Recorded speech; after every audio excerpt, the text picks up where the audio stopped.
Hello everyone and welcome to INFINOX Market Insights with me, Richard Perry, analysing markets for INFINOX on Friday the 20th of August. Now into today's session, market risk appetite remains under pressure. From the last few sessions we've seen that sentiment has been falling away. We've seen equity markets sharply lower, we've seen commodity prices falling away, we've seen the dollar gaining ground, and this is all coming amid a series of announcements and events that are really driving risk appetite lower. We've seen that at the beginning of the week, Chinese data was negative. We've seen the pressure from the Federal Reserve looking towards a more tighter monetary policy. We've seen the COVID Delta variant rising once more. It meant that the RBNZ failed to hike interest rates on Wednesday, and also the fears that it's now going to be cutting Q3 growth estimates is really impacting through prices such as the oil price and commodities as well. So it really has impacted markets, and it remains a key risk, I think, in the coming days. Now, how markets react at the end of this week could be important towards how they set up for next week, I think. Certainly the equity markets have settled slightly today, but again, there could be selling pressure which re-emerges, which starts to form downside moves once again. So with regards to data points today, we've had the UK retail sales data for July. That it came in worse than expected. Sterling is under a little bit of pressure on the back of that, but nothing else really on the docket.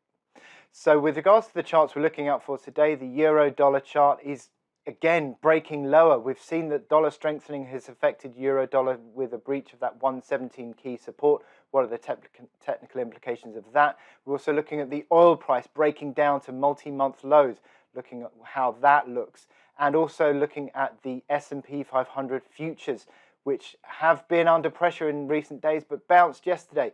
But is this a solid recovery that we're going to see? Let's have a look at the charts. So onto the INFINOX MT5 platform now. Just starting off with euro-dollar, we can see that euro-dollar had a slight recovery early part of the week, but selling pressure really started to take hold once more as the dollar strengthened. We've now broken below that 117 key level of support. I'll go out one more level and you can see the importance of the next line of support, 116 big figure. That was the key reaction low that we saw from from November last year, and it really is a pressure point that I think that markets will be looking out for, because if that gets broken, we really are falling into the mid-14s, maybe even the 13s level. So this is a really important moment for euro-dollar. That decisive negative candle that we saw yesterday, the selling pressure where lower highs and lower lows are still forming, that 117 big figure level has come in at overnight or yesterday as a basis of resistance now. So old support becomes new resistance, and that is clearly the line that the bulls will need to break through to really engage any sort of recovery. But the outlook on euro-dollar does seem to be now selling into strength, and a possible retest of that 116 big figure level, 116.65, yesterday's support low. And looking at the oil price, I spoke about this the other day because we've seen oil in this big uptrend channel, but they're falling and a way that we've seen in the last few sessions as risk appetite has really come under pressure, has set oil into a new negative phase. We've got this lower highs and lower lows. We've broken the uptrend channel. We've got moving averages rolling over. We've got the momentum negatively configured. And it really does look as though selling into strength is the way that we have to look at oil now. We've got the resistance of that old support around 67.60.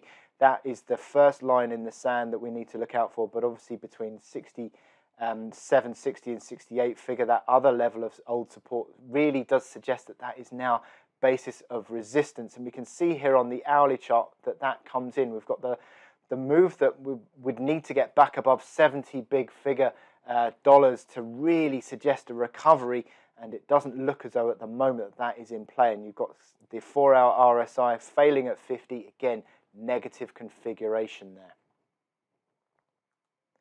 And on S&P futures, well, we saw 2.5 sessions of decisive downside move that really did come back to test the line of support and the uptrend that we've had for the S&P 500 futures. But this morning and overnight, we've seen that rebound has just fallen away, and it's interesting as well. Look at that, old support becomes new resistance at 44.10 area, falling away. They got the momentum as well, the 4-hour RSI faltering at 50. So this is still negative configuration on a near-term basis. And it looks like a pressure towards testing that uptrend again. And if we do see the S&P 500 futures falling below 43.50, that would be a really important breakdown. I think on a near-term basis, that would open up for much deeper level of correction, perhaps even towards the next line of support, 42.10 towards 42.60. So really important moments here for S&P 500 futures. Thank you for watching this video. I hope you found it informative for your trading. Join me again on Monday, where we'll be looking ahead to the new trading week. So with that, I'll leave you with the INFINOX support and resistance table, and I'll speak to you then. Thank you very much.